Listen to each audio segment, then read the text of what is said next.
Okay, so good afternoon, ladies and gentlemen.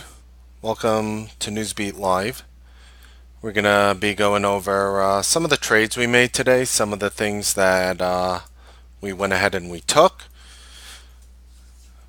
So first of all, I would like to welcome all the new people here. We already have some people already signing up. Thank you for the faith. You guys are going to get 5 days to make that decision. If you would like, there's going to be a very special offer for you guys. And really, I value your time more than anything, so thank you so much for spending your time here. I don't think this is a free open house, as much as people like to say it's free because I don't have to pay money. That's not true. Time is going to be your most valuable asset in this market, and it's something that I think people really begin to learn as you start, making being profitable and then start to make like more money and more money and more money. And as you continue to build up your wealth, you'll start to realize that, time is my most important aspect. And I think you guys are going to understand that here today. So Mondays have been quiet in the past couple months. We did have a few plays today in which we were watching. I'm going to start off with Nvidia. And these are the names again. We go over them in the pre-market every single day. I basically start giving you these names between 8 and 9 o'clock. I go over the names on the audio between 9 and 9:30. And then after 9:30, when the market opens, I trade them intraday. So let's talk about the Nvidia trade here. So here's a 5 minute of Nvidia. Don't get too caught up on the lines I have drawn or my things. Just focus on the candlesticks. That's the only thing that really matters here. So we started grinding up right away in the morning. We opened up at 220. We went all the way to 223.79. I wasn't part of this move whatsoever. I was on the sidelines watching. I watched it dip, dip, dip. It basically dipped to the mid 220 range. I went ahead and I bought calls in Nvidia right around here. I bought them in, let's see, I bought them in at $2.85, and those were the 222.5 calls expiring this week. I took the weekly calls, and then what happened is the calls then started drifting higher. We got all the way as high as 4.25 right now. I sold out a little bit lower, but still a very solid trade for a Monday. And I was very happy with the profit, being able to call an intraday bottom effectively on Nvidia. Next name on the list I'll talk about is Watt. And this was an interesting one as well on WATT. We know that there's the computer and electronics show happening right now in Las Vegas, and thank you for someone in the room for pointing out that it's not in California. So you have the computer and electronics show happening, and you have these companies from all over the world flooding into Las Vegas right now to present their products. One of them, of course, being Energous Corporation. Now, for you guys in the open house, if you're unaware, maybe some of you YouTubers were aware, we went ahead and we started buying calls on Wednesday on WATT, and we caught this beautiful move over $30 from Thursday back in the last days of September. The stock then pulled in. We sort of ignored it here for the most part. Actually, Kathy was bringing it up last week. She took some calls. She was very happy with the gap up here today. But this is what we did. Let's say you weren't part of it. So this morning I basically said, guys, you have to watch 24.95 because if we shoot through there, we could explode up. So what I did in WATT, was I was watching it right over here as it was breaking 24.95, and I'll even show you on the 1 minute. It was kind of a quick trade. When I said I was watching it, I sort of chased in here. Again, like I know I say I rarely do that, and I really do, but in this case I chase it. And it pretty much sounds like this. Guys, I'm watching WATT. I might take stock or calls. Okay, I'm watching the $25 calls. Okay, I'm buying them right now. And I went ahead and I bought those $25 calls in WATT. I went ahead and I bought them at 240. They got as high as $3.70. That's an over 50% gain in a matter of 6 minutes. I chucked 2/3 of it, made money. The rest came in and I sold the rest for a little less than break even, but I did make money overall because I sold 2/3 of it much higher. So beautiful breakout call there in Watt, and that one was very effective. Next, I called out a little bit of an AMAT trade here. Another trade. Here's a 5 minute of today. You could just see the stock went up and up and up and up and up. And there are people who become part of moves like this. I wasn't able to really see a reasoning to buy it. In hindsight, it did go higher, but I waited for the pullback because for me, again, I'm not in love with any of these names. I'm just, not to sound, dirty in any way, you basically hit in and you hit out. It's just like hit it and quit it. It's just like, look, it's a trade, it's a scalp. I know my intentions. I was just here to make a little bit of money, and that's exactly what I did. So how did I do it? I waited for, as I was saying on the broadcast, look for a strong flush through 56. Stock pulled in. I bought 55.95 right over here. The stock first went against me to 55.83. I was down 12 cents. The stock then rallied back over 56, started shooting up, and I sold it right near the day highs again. So again, made 40 cents in the end. Not the biggest trade on the planet, and risked 12. I guess that's the true essence of risking one to make three. And next, I want to talk about a trade that probably threw a little of you guys off left field, and I understand this, and I think it's very important that we describe it. It's Bed Bath & Beyond. And what happened was we were giving you the stock actually right over here. When the stock was $21.53 is where we called it out.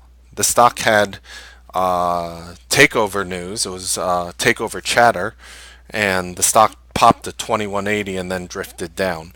Now, with a lot of these takeover chatter plays, a lot of them are scalps. I know a lot of you guys who enjoyed this trade and a lot of you guys who took a loss on this trade. So I did find that a little interesting. So what exactly happened in Bed Bath & Beyond? How can everyone profit from it in the future? So with certain chatter names, sometimes I go heavier, sometimes I go lighter.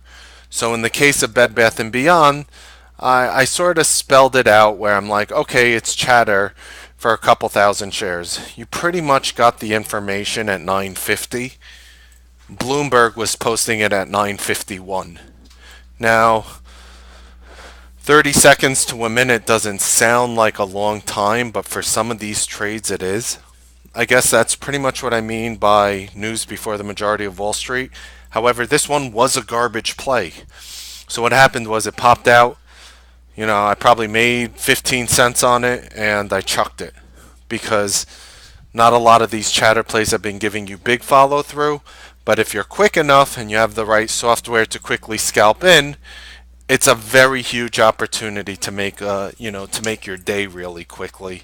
So again, for a Monday, the action tends to be muted. We did have a handful of trades here in which we were able to take advantage of profitably. Here was an overstock call I made. Pretty much when you were flushing here through 82.40, I pretty much called it as a long when it was around 82 bucks. I sort of missed the buy-in. The stock after I called along at 82 dropped like $1.85 to like $80.15, and then skyrocketed almost 8-9 points off the low. So very volatile name, Overstock. Did have that very bullish news, and again, we do call it NEWSBEAT because there are news ideas behind all these trades in which we like. You got a price target upgrade, $110 target from 85 at DA Davidson. So I do find this interesting overall. And I know Pablo, you, and a lot of others actually caught this one today, so congratulations to you. So overall, again, I would like to thank you guys for spending your valuable time here and actually taking this open house. Again, I don't believe it's a free open house because the time you spend here is very valuable. I value my time over everything else, besides for, my wife and my kids. And, outside of that, my time is my most valuable asset that I spend every day. So I do appreciate you guys giving this room a chance, seeing what we're about. You guys have 4 more lovely days with us. And again, I'm going to just continue to try to bring you the best stuff possible. 3:30, we're going to have a complete, transparent overnight take. And this is really for traders who don't have a lot of time to spend on the market. These are for lazy traders who just want to make money and don't care how they make it. And this is really for the type of trader who's dedicated and just wants to increase alpha. So if you fall within any of those 3 categories, this will be for you. We're going to have overnight names at 3:30, so that should be coming up in around 2 hours, 20 minutes approximately. We'll be having our overnights then, and I'm going to show you how we do it transparently, and it's pretty consistent overall. Between the winners and losers, we generally make money. I generally take small positions between 3:30 and 4, and I sell them usually the next day, sometimes after hours. But with the new service coming up, you guys are going to know exactly when and where I buy it and sell it. If you're part of this room, you'll hear it in real time. So that's pretty much what we did this morning. Is there any questions I can answer for you guys? Vasily. That's why I'm here. Again, I say this not because I'm bragging. I say this because it's true. Just to give you guys a mentality. Last year for 2017, less than 0.1% of my income was made by running this room. So I'm not really here pitching you into this product. I'm here to build a community of people who help others. What is my goal? My goal is to become a better trader. My goal is to take money that we make, give to charitable organizations, help less fortunate people around us who would kill to be in any of our shoes right now. I'm speaking to a member of the room. I'm not going to say his name. If he wants to talk out, talk out. If not, whatever. He started with a $250,000 account. He was a lawyer. He wanted to retire. He wanted to trade, and basically he blew his account out from 250,000 down to his last 50 grand. He had like 47,000 and change, and he was just desperately trying to hold on because he didn't want to have to reload his boat. And he basically joined this room back in June of last year, of course. He joined this room back in June, and he was able to take his $47,000 account and get to 75. And, when I talk to him, he's like, I'm still down. He tells me, I'm still down 125,000. And I'm like, you're not looking at the situation correctly. It's irrelevant of what you have done prior. The fact is, you went from 47 to 75, you made $28,000. Now, that might not sound like a lot in a matter of 6 months, but from somebody who was bleeding money to turning into a profitable trader, it's a tremendous swing, and you have momentum behind you. And I want you to continue to think positively, continue to build upon that account, and that's what's going to eventually get you, that's what's going to get you into being a profitable trader. And a lot of people think weird. A lot of people feel like they have to make back money from prior losses. There are a lot of traders who feel, they're only making 50 to 100 grand a year, and they feel like, how do I get to this next level? It's very difficult. What you will realize is it's that the small edges that are brought to you that are really going to take your trading into the next level. Those small edges are really going to help pull you up higher. Right now, it's kind of funny. Right now, we're trying to coordinate a whole slew of different news teams. So I coordinate with news desks from tier 1 firms. You've all heard of them. And I literally take all that news, hundreds of thousands of things, and only disseminate what I feel is relevant. So there's one thing for some guy just yakking the news to you, and there's another thing for somebody talking about the relevant news and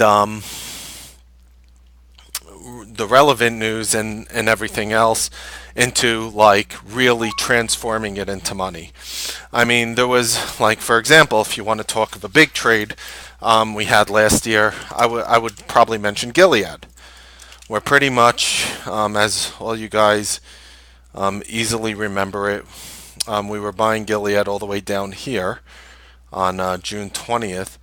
and we just saw Gilead explode through the roof. And I basically came out to you guys, and it's like, guys, I'm buying 1,000 call options, and everybody in the room pretty much you dropped their coffee, jumped in the trade, and we all hit like huge plays.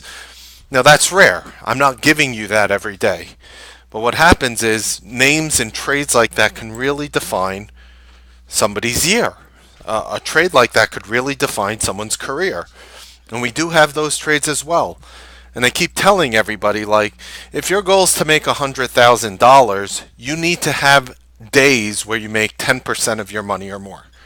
So, for example, if you're coming into 2018 and you're like, I want to make $100,000, and then you think to yourself, most people think, well, if I make $500 a day, I'll make 10,000 a month and I'll accomplish my goals by the end of the year.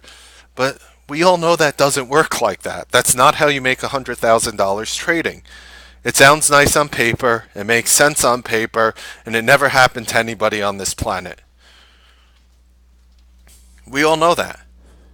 If you want to make $100,000 in this market, you need to have a $10,000 day.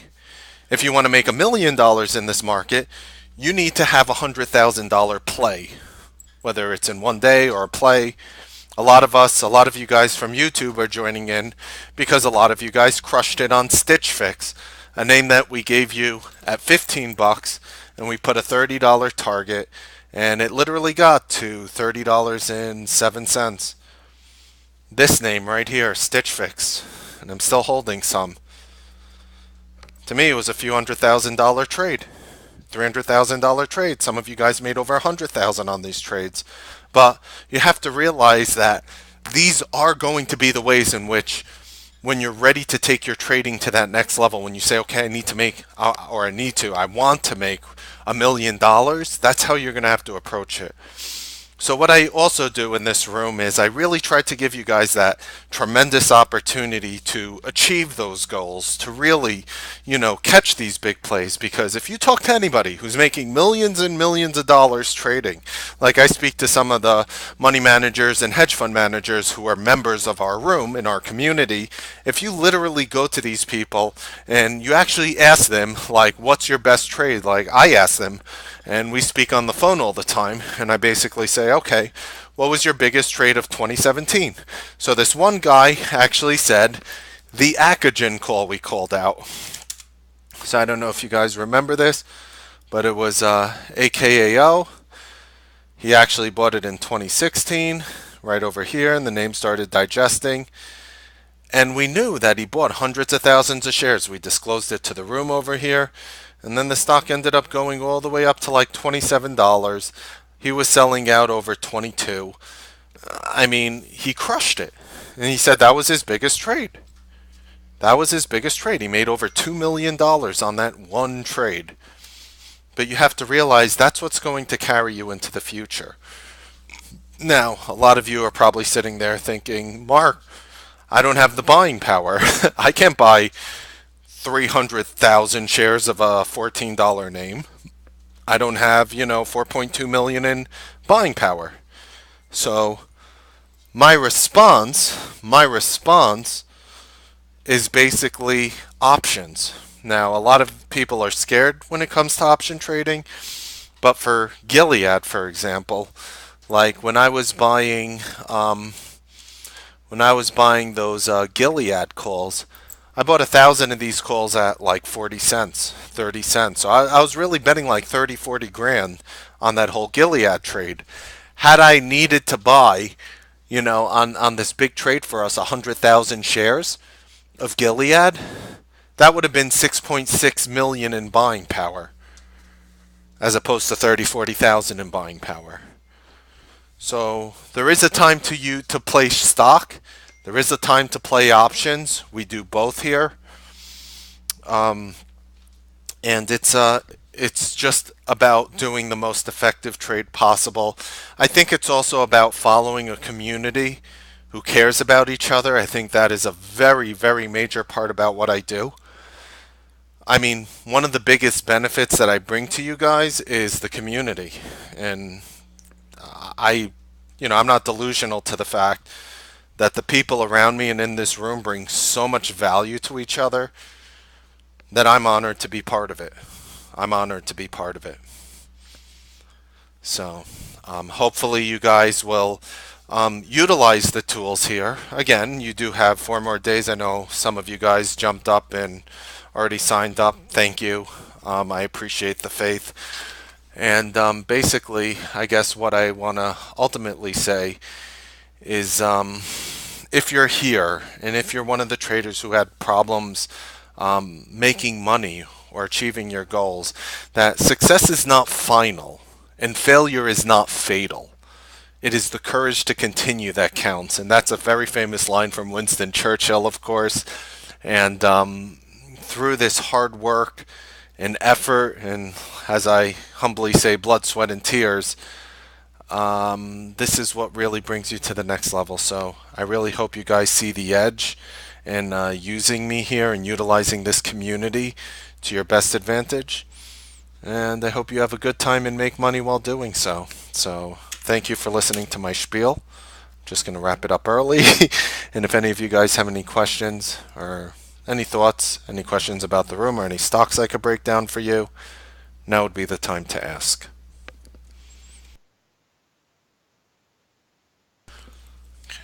Take a look at Cool, Ricardo. Um,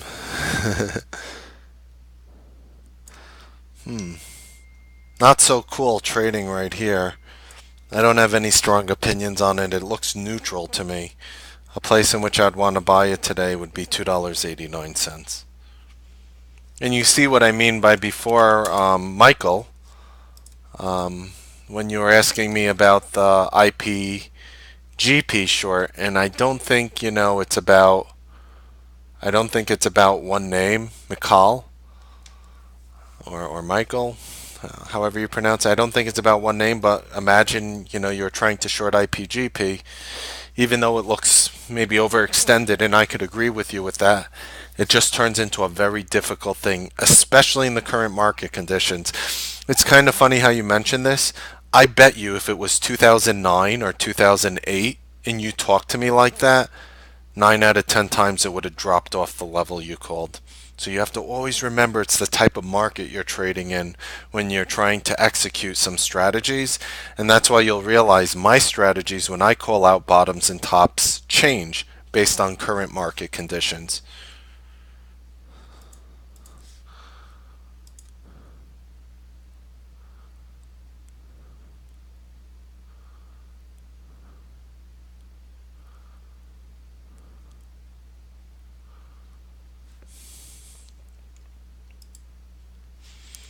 Yelp for a long.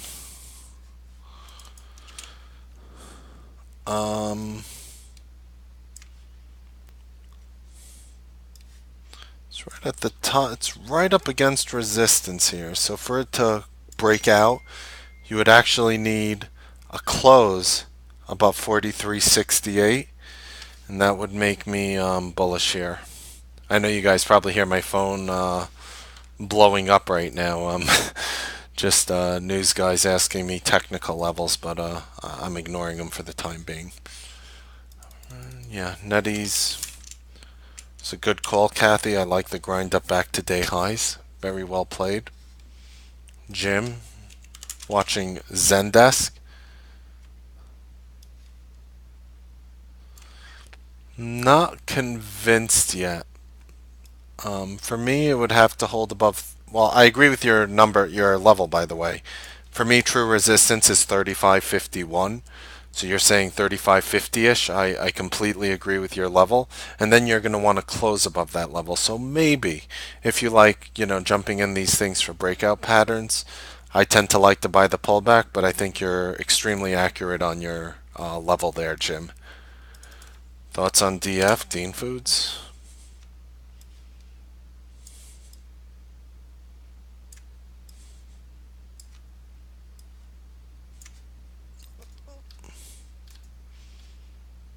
Looks good. I mean, obviously you have the tremendous trigger at 1285.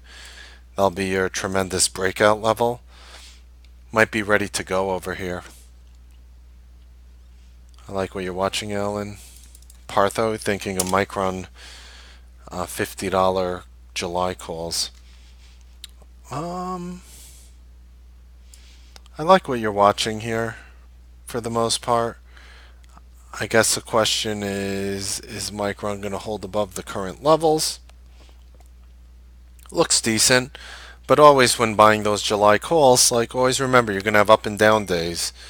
You know, always try to buy on a down day if you're going out that far because you'll have red and green bars in between. I mean, if you're really afraid that we're just going to break out and just head straight up from here, that's a different story. But I like what you're watching. You know, why not try to just buy on a red day like ICPT? I like what you're watching there on Micron. Alfonso, from an options point of view, when scanning for a trade, how much weight do I place on volume before the final decision? For an intraday trade, very heavy. For a swing trade, depends on how I'm entering it. So for example, on ICPT, like I knew I had a true support level at 53.51. Let's call it 53.50. So look what happens.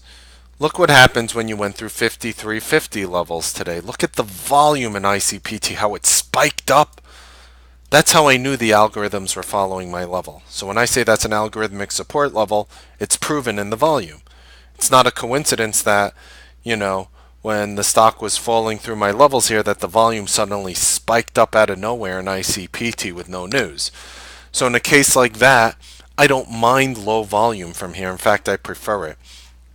Now, this is going to hopefully not get too complex, but basically what the black boxes or the robotic traders are doing at this point is low volume is going to be interpreted bullishly for them for this point on. So from this point forward, I want to see low volume in ICPT, and that would give me conviction to buy options. Let's take another example like WATT, and it's trying a bull flag continuation pattern. This is something that I want to see high volume in by the end of the day if I'm going to be taking it for an overnight. So it depends on the situation is my answer for you, and it's based on the position. And I put a heavy weight on volume always, and sometimes that heavy weight on volume is for lighter volume, especially if I'm buying off a support level and trying to see the volume from there on out.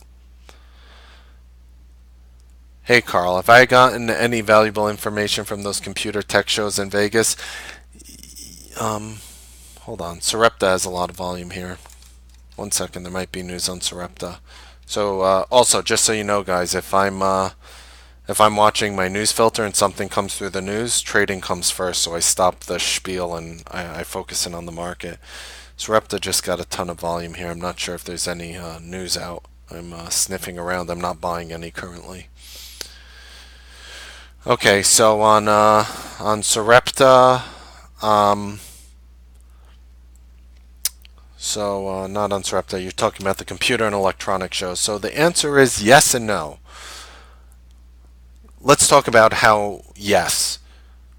Generally, a lot of analysts will come out afterwards, and this is such an excellent question, Carl. What will happen is an analyst will come out afterwards, and they'll give their opinions on some of these stocks that are in the computer show. So I know right now, my news side, I mean, basically, I know somebody from the Morgan Stanley desk, and they're telling me to watch AMBA right now. They're telling me to watch AMBA for the computer tech show. They feel this stock could go higher. So I'm keeping an eye on this one. So if any positive news, for example, comes out on Ambarella, it's going to give me conviction because I trust this guy's news flow. I know where he's from. I know the stuff he's given me in the past. So if I see something random positive on Ambarella, I think this stock can fly. Now, let's cross that out and say I don't know that information. Let's say, someone comes out tomorrow and says, oh, what Ambarella did at the Computer and Tech Show was extremely bullish. I might interpret that as an Ambarella long.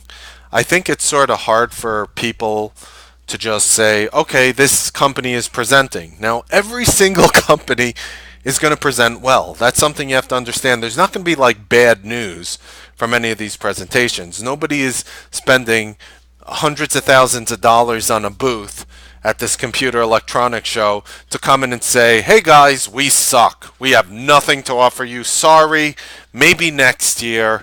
Nothing is new. Nothing is happening here. I mean, nobody's going to come out and say that. So this is how, and it's an interesting question. So this is how I handle it. I have experts who follow our community religiously, who I could turn to and ask, interpret this news for me. Tell me which news is good. Because everybody's going to be saying something positive. So they'll interpret which news for me is good. I'll watch it from other angles and I'll try to see if we have a long opportunity. So I hope that did a good job of answering your question there. Sources, 100%, Carl. Yeah, without a doubt. The sources are paramount to the relativity of the information. Bill, watching MARK, you're looking to scalp it? How about I'll make your life easy, Bill? How about I'll tell you in real time when I think MARK could be a scalp long.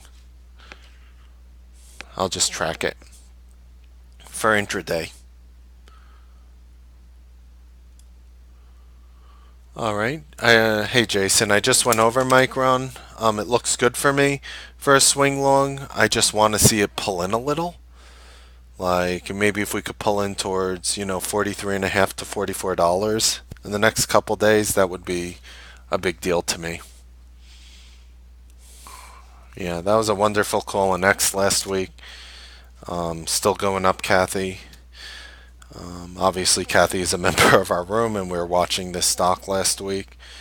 Actually, I think she's been watching it for weeks, but we were talking about it last week as well. For me, at this point, Kathy, if you close above 38.41 today, which you actually did on Friday, I'm pretty much going to say your next target on this is $39.62, followed by $40.78. Hey Alfonso, does volume play much in your decision when trading options? I see you chart a lot, but hearing little on volume to move price.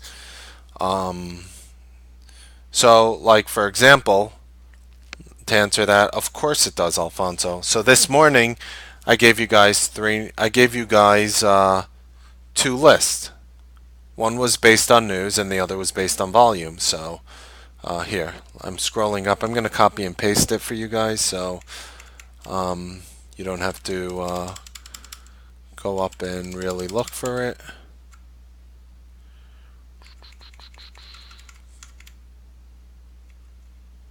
Alright, so right here. So 9 o'clock a.m. Here were the list of names. I gave you that. And then I also gave you, I'm going to get the other one.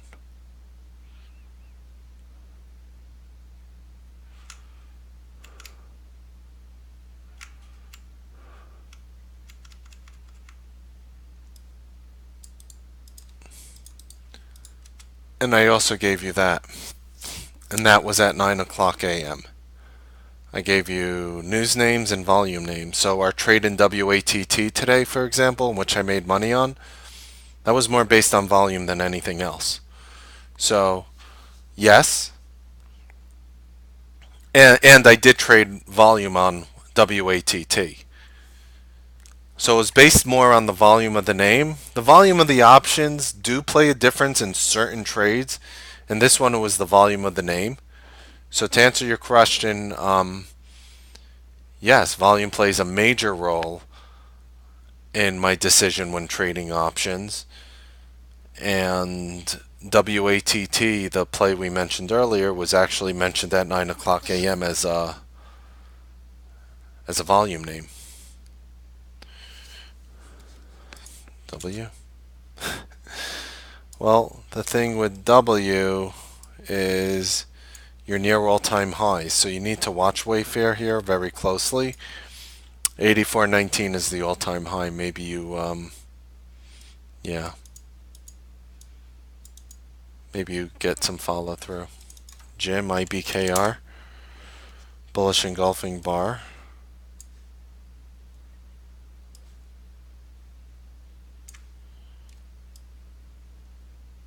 62.33.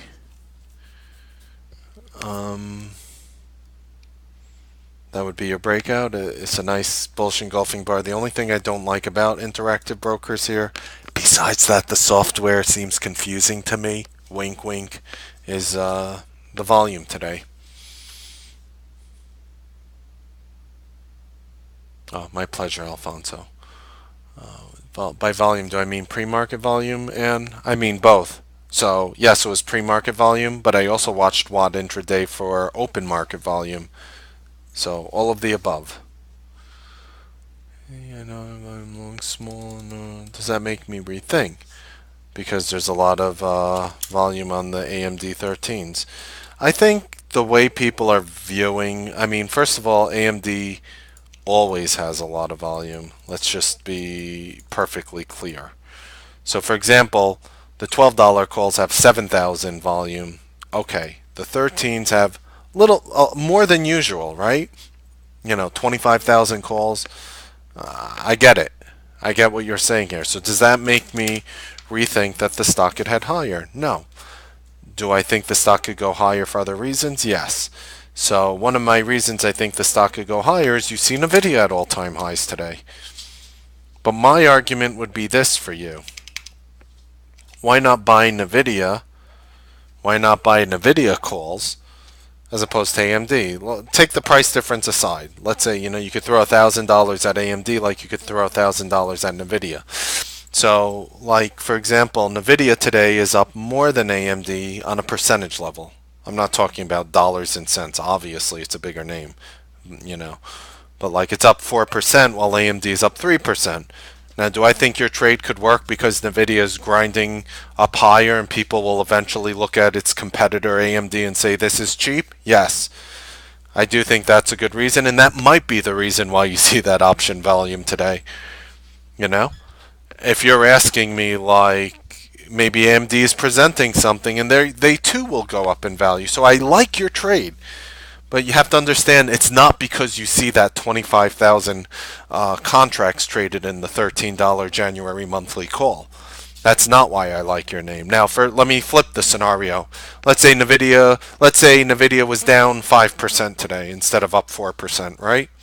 And I saw AMD trading exactly where it is right now. And then you ask me how I feel about this. I would say probably not so hot. So I do think your AMD has a great chance of working, but not for the reasons stated. And the funny thing about AMD is I'm assuming they're going to be presenting. I'm assuming they're going to be saying something positive. So there's a great chance this stock pops. How would I trade it? I would make the argument, why wouldn't you buy the 12.5 calls instead? You'll pay twice as much, but you'll have a 50-cent closer strike. So for example, instead of buying 100 of the $13 calls, why wouldn't you buy 50 of the 12.5s? If the stock shoots through the ceiling, you'll make less money. But let's say the news comes out from the Computer Electronics Show and it's good, and AMD shoots up to $12.60. Those 12.5 calls will go through the ceiling. The $13 calls will go higher too, but you'll really see the value in them if the stock gets over $13, which is percentage-wise far away, right?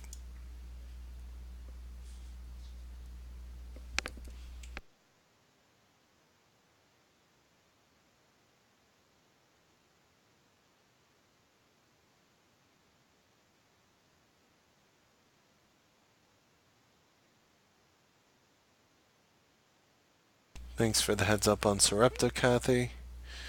Where would I be interested in initiating a long position in IBB?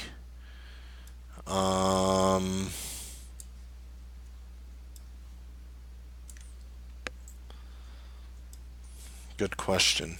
$102.82. It would be much lower in IBB.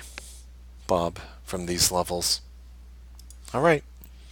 Well, we're going to be getting you guys our potential overnights by 3:30. Hope you guys are enjoying your time here, and again, thank you for spending your time here, your most valuable form of currency. I find it funny. If you think about cryptocurrency, what are you spending to create a Bitcoin or any of these other cryptocurrencies? You're spending electricity and you're spending time.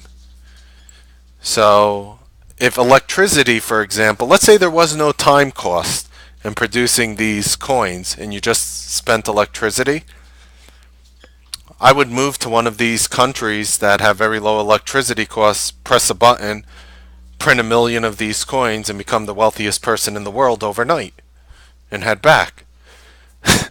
It's the time that prevents people from doing it. So never underestimate that your time is going to be your most valuable asset in this market. And again, if you join the room by next week, you're going to hear me talk, maybe if you're lucky, 3, 4, 5% as much as I am now, because I believe in shutting up until I have something smart to say, market related, making money related. So I hope you guys are enjoying your stay here at the NewsBeat live trading broadcast. Happy trading, make money. We'll see you guys here on the NewsBeat live trading broadcast.